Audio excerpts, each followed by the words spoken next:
Assalamualaikum. Salam sejahtera untuk semua. Jumpa lagi dengan saya Haris di channel Misteri Verhal. Kali ini saya akan membahas mengenai legenda Nyi Roro Kembang Sore. Kisah Nyi Roro Kembang Sore ini terjadi pada masa-masa akhir kejayaan Kerajaan Mojopahit, tepatnya masa kepemimpinan Raja Brawijaya kelima. Hingga kini, pemakaman Nyi Roro Kembang Sore yang berada di Bukit Bolo, Desa Bolorejo, Kecamatan Kauman, Kabupaten Tulungagung, Jawa Timur, selalu ramai dikunjungi oleh peziarah. Mereka datang bukan hanya dari kota Tulungagung, tetapi juga dari berbagai kota di Indonesia. Peziarah itu umumnya datang pada malam Jumat Legi atau Jumat Pon. Di antara mereka ada yang ingin mencari pesugihan dengan meminta bantuan Nyi Roro Kembang Sore. Apa yang harus dilakukan oleh peziarah untuk ngalap berkah dari Nyi Roro Kembang Sore ini? Dan apakah Nyi Roro Kembang Sore yang dulunya terkenal cantik jelita itu bisa memberikan kekayaan kepada para peziarah? Simak tayangan ini sampai akhir dan jangan lupa bagikan kepada teman-teman. Sebelum saya membahas mengenai makam Nyi Roro Kembang Sore ini, saya ucapkan terima kasih kepada teman-teman semua yang terus mendukung channel Misteri Verhal dengan memberikan komentar, like, dan subscribe. Untuk kawan-kawan yang baru pertama kali mengunjungi channel ini, segera subscribe dan tekan tanda lonceng agar saat saya mengunggah konten baru teman-teman mendapatkan notifikasi. Tak lupa saya mendoakan kepada teman-teman semua agar selalu sehat, bahagia, penuh berkah dan dimudahkan dalam segala urusannya. Amin amin ya robbal alamin. Seperti saya sebutkan tadi, kisah Nyi Roro Kembang Sore ini terjadi pada akhir kejayaan Kerajaan Mojopahit, tepatnya pada masa kepemimpinan Raja Brawijaya kelima. Namun, masih terjadi perdebatan kapan tepatnya terjadinya peristiwa tersebut.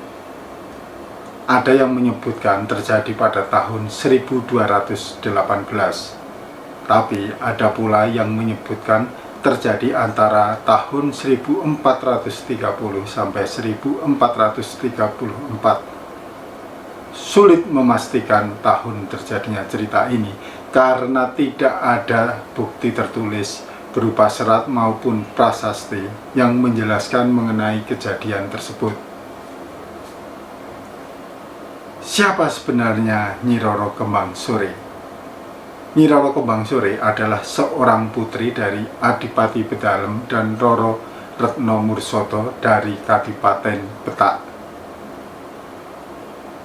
Digambarkan, Roro Kembang Sore ini cantik jelita, sangat rupawan.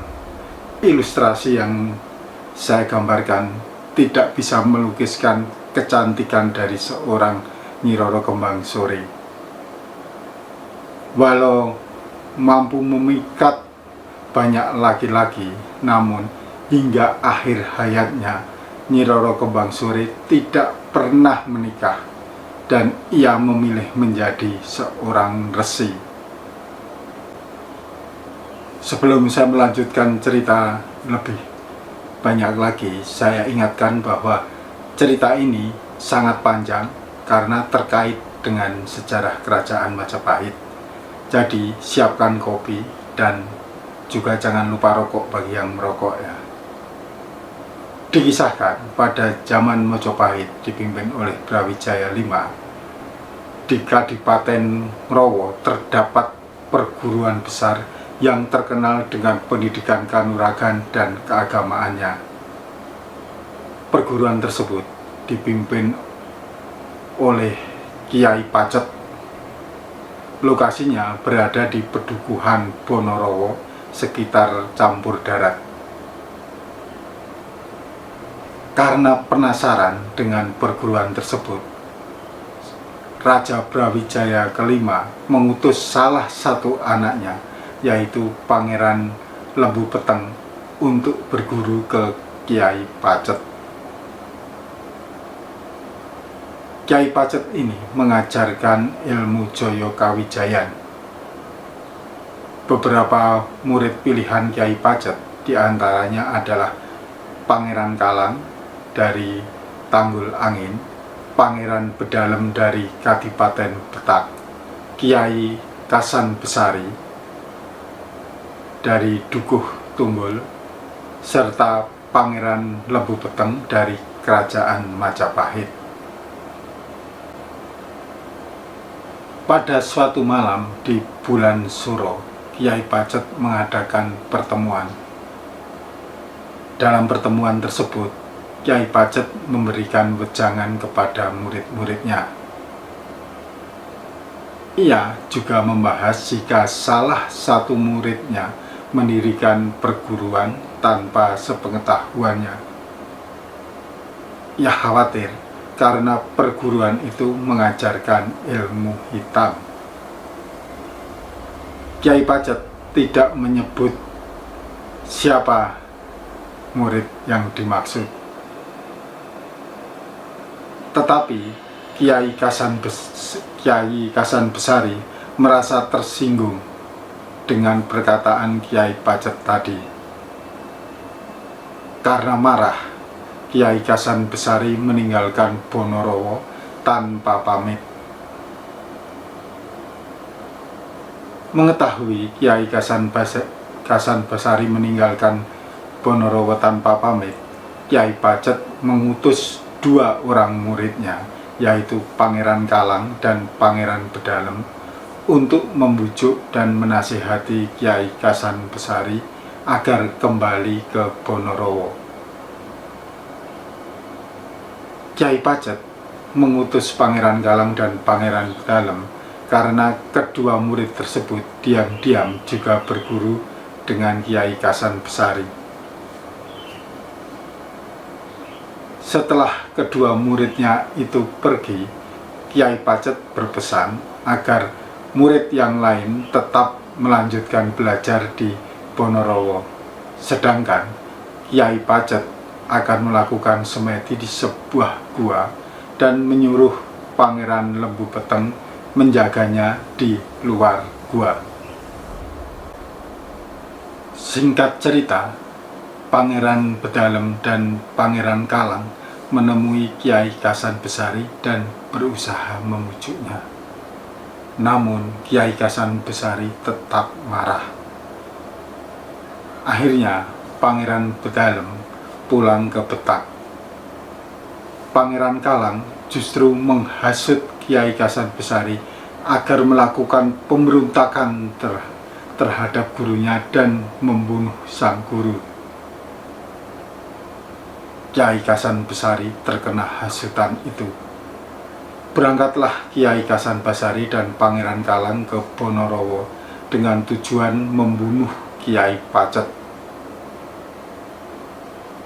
Setelah mengetahui Kyai Pacet sedang bersemedi, keduanya diam-diam masuk ke dalam gua. Namun tidak disangka, ketika ia masuk ke dalam gua, mereka menjumpai singa yang siap menerkam keduanya. Mereka pun lari tunggang-langgang keluar dari gua. Kemudian Kyai Pacet memanggil Pangeran Lembu Peteng untuk masuk ke dalam gua. Kyai Pacet bertanya kepada Pangeran Lembu Peteng apa ia mendengar sesuatu ketika Kyai Pacet sedang bersemedi. Pangeran Lembu Peteng menjawab, ia mendengar suara gumluduk atau dalam bahasanya itu bergemuruh. Tiba-tiba Pangeran Lembu Peteng melihat Kyai Pacet memegang sebuah keris yang diberi nama Kyai Geluduk. Kiai Pacet dan Pangeran Lembu pun mengejar Kiai Kasan Besari.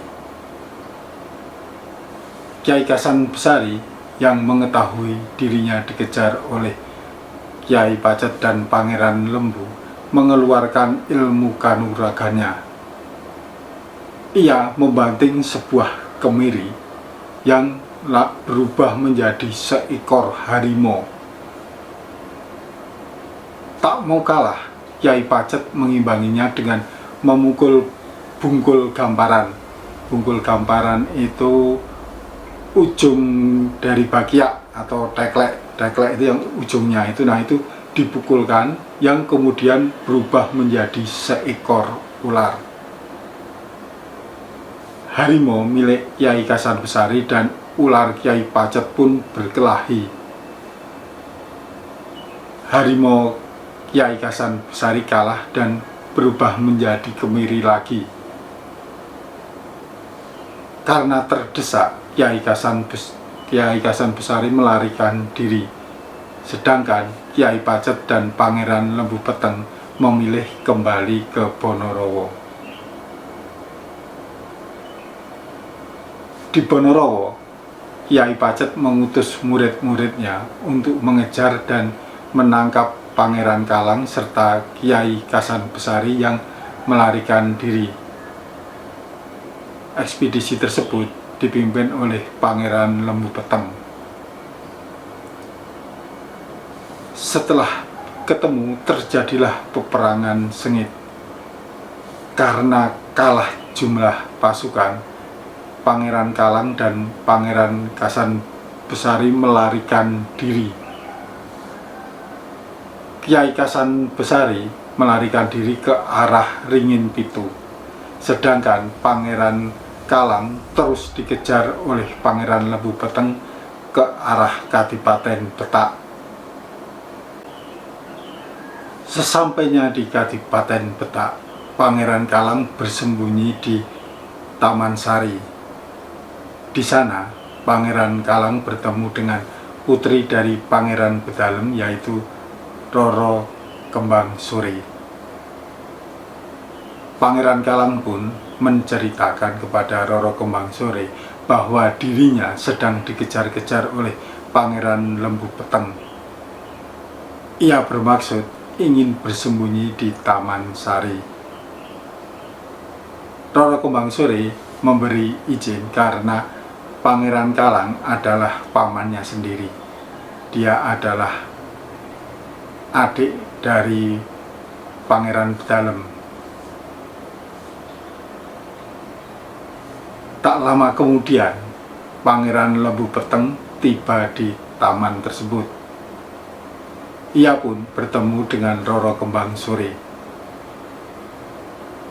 Ketika Pangeran Lembu Peteng bertanya tentang keberadaan Pangeran Kalang, Roro Kembang Suri tidak menjawabnya.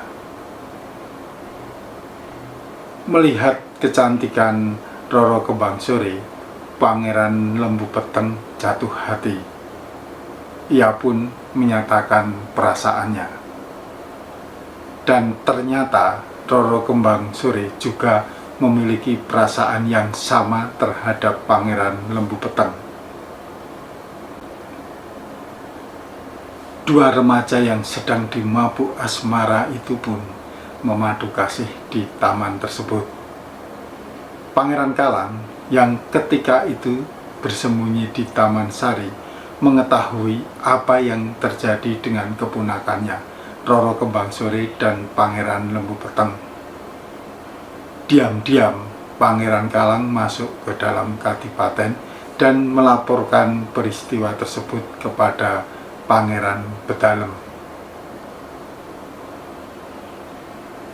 Pangeran Kalang menceritakan kejadian di Taman Sari. Tentu sudah ditambahi dengan hasutan-hasutan. Mendengar hasutan dari Pangeran Kalang, Pangeran Bedalem marah dan langsung pergi ke Taman Sari. Terjadilah perkelahian antara Pangeran Bedalem dan Pangeran Lembu Peteng. Merasa terdesak, Pangeran Lembu Peteng melarikan diri dari Taman Sari. Roro Kembang Sore yang sudah jatuh hati kepada Pangeran Lembu Peteng ikut melarikan diri dari Taman Sari. Di lain tempat, Kiai Kasan Besari terus berlari menuju ke Ringin Pitu dengan tujuan ke rumah kakaknya yang bernama Kiai Becak. Kiai Kasan Besari pergi ke Ringin Pitu bermaksud ingin meminjam pusaka dari kakaknya yang berbentuk tombak. Pusaka itu bernama Korowelang. Namun Kiai Becak menolak meminjamkan pusaka Korowelang itu. Karena tidak terima dengan penolakan Kiai Becak, Kiai Kasan Besari menyerang kakaknya dan terjadilah perkelahian. Kiai Becak tewas. Kiai Kasan Besari pergi dengan membawa pusaka tombak Korowelang. Dalam pelariannya, Kiai Kasan Besari bertemu dengan Pangeran Bedalem yang sedang mengejar Pangeran Lembu Peteng. Pangeran Bedalem menceritakan tentang peristiwa di mana Pangeran Lembu Peteng membawa lari Roro Kembang Sore.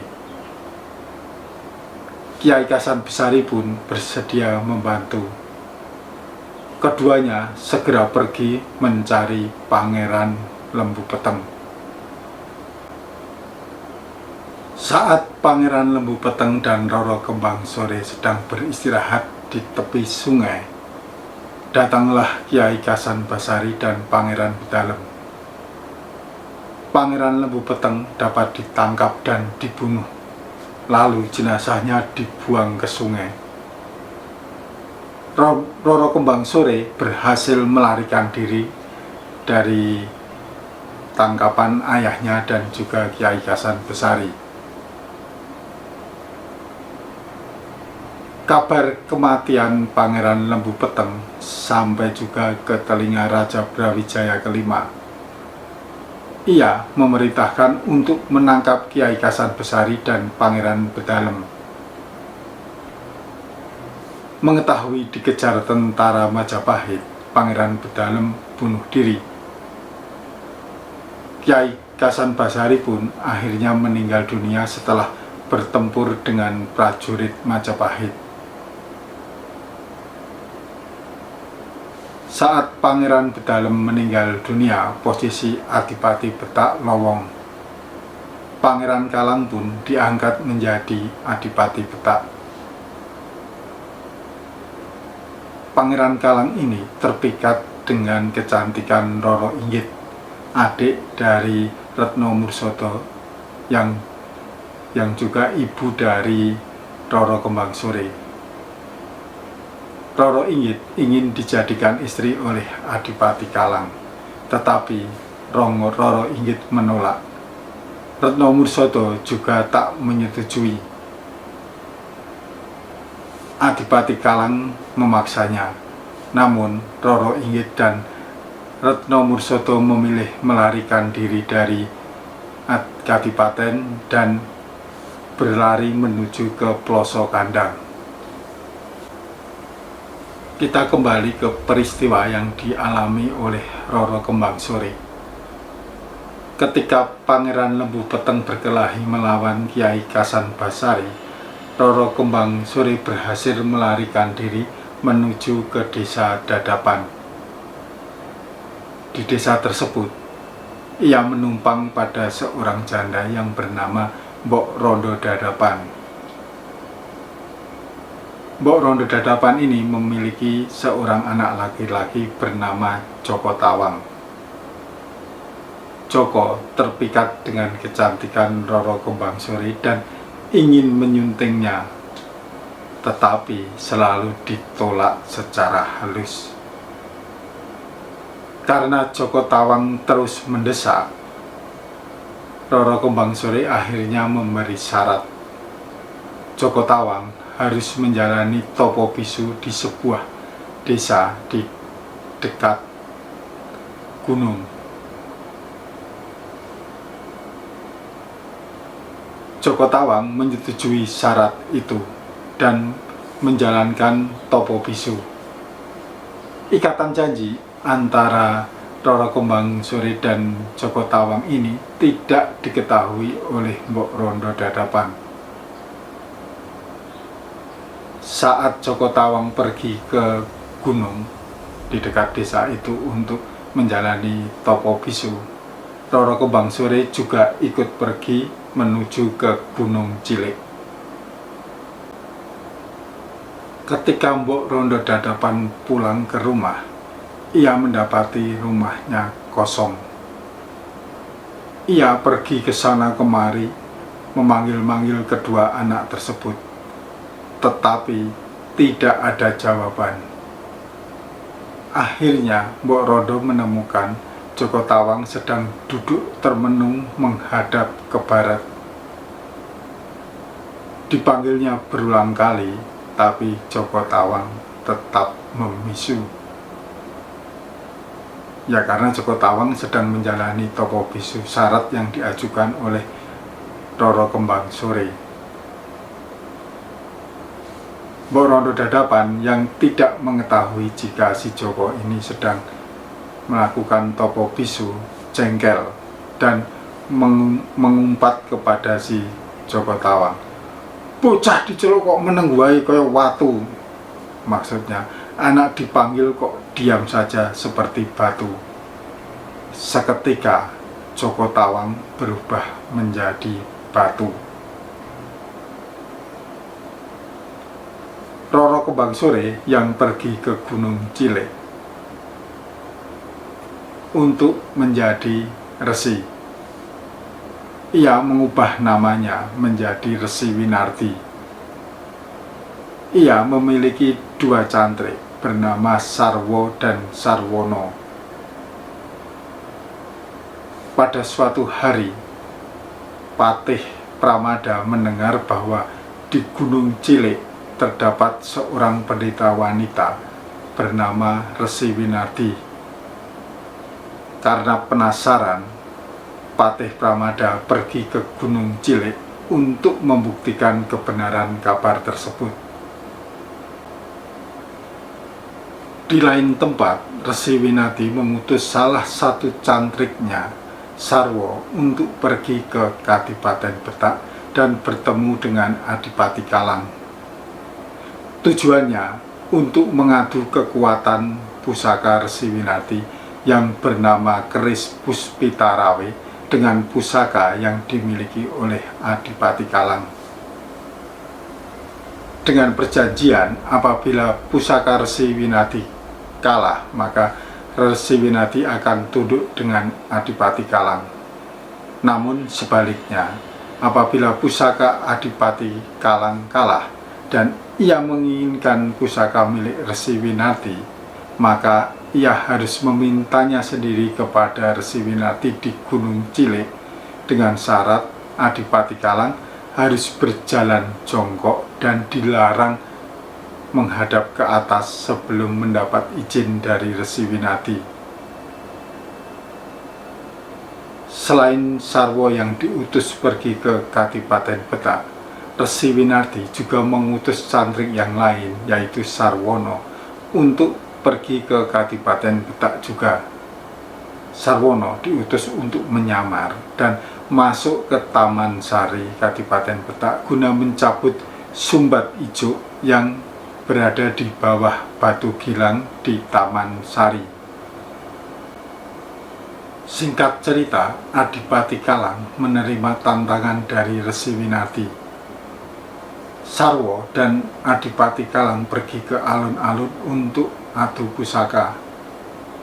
Saat Adipati Kalang menancapkan pusaka ke pohon beringin, pohon itu tak bergeming. Giliran Sarwo, pohon beringin itu terbakar dan tumbang. Adipati Kalang mengakui kekalahannya. Ia menginginkan pusaka tersebut. Adipati Kalang ingin pusaka itu karena apa? Karena ia ingin menyerang Majapahit. Seperti syarat yang disebutkan tadi, Adipati Kalang bersama prajuritnya pergi ke Gunung Cilik dengan berjalan jongkok.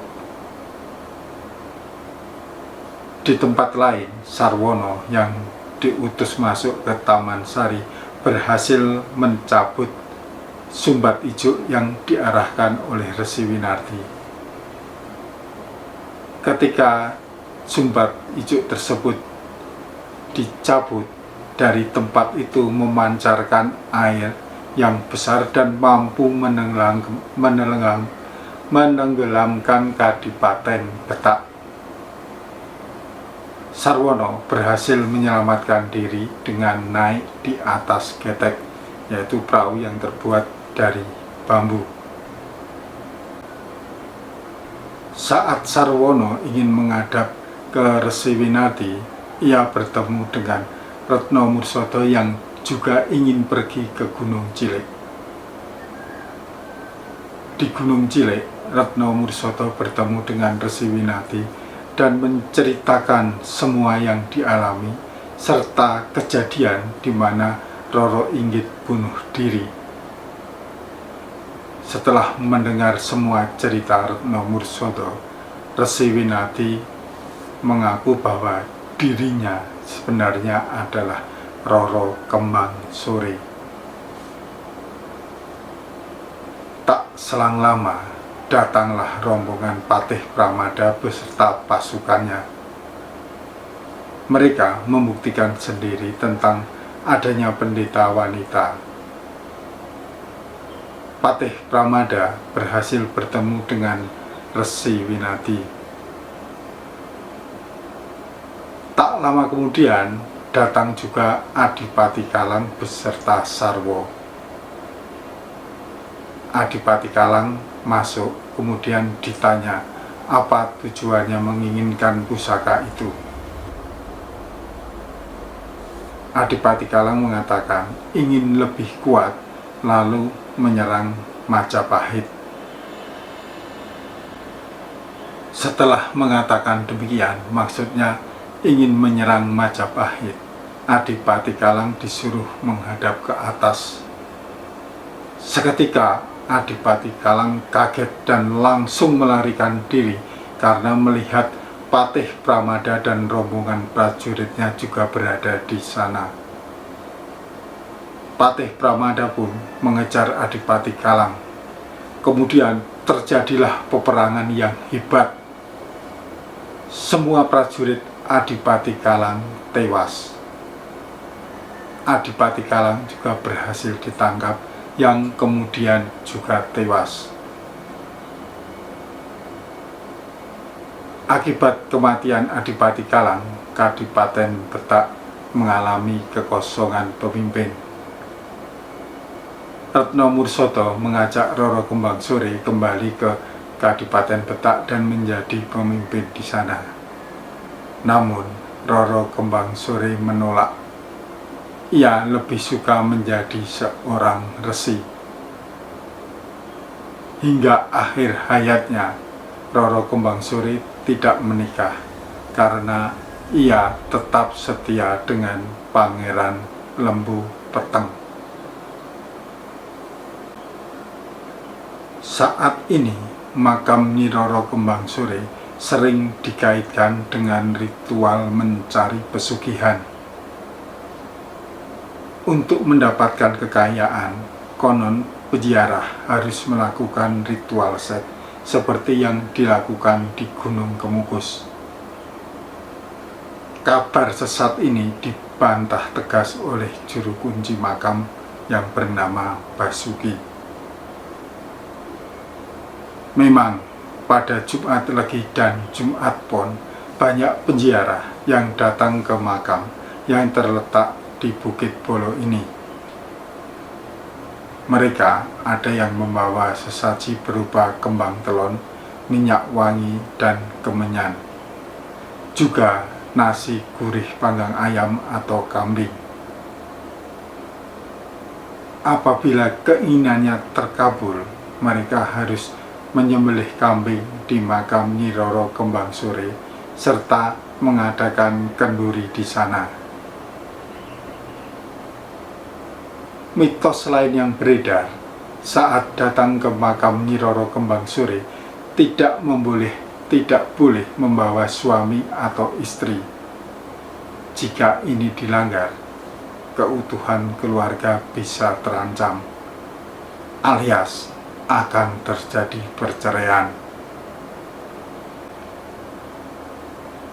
Jika dilihat dari kisahnya tadi, makam Nyi Roro Kembang Sore ini adalah situs sejarah yang harus dijaga dan dilestarikan.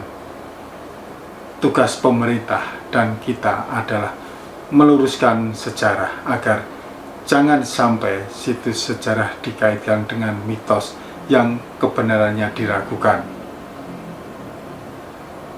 Tugas kita adalah mengubah image makam Nyi Roro Kembang Sore dari tempat mencari pesugihan menjadi sebuah area wisata religi.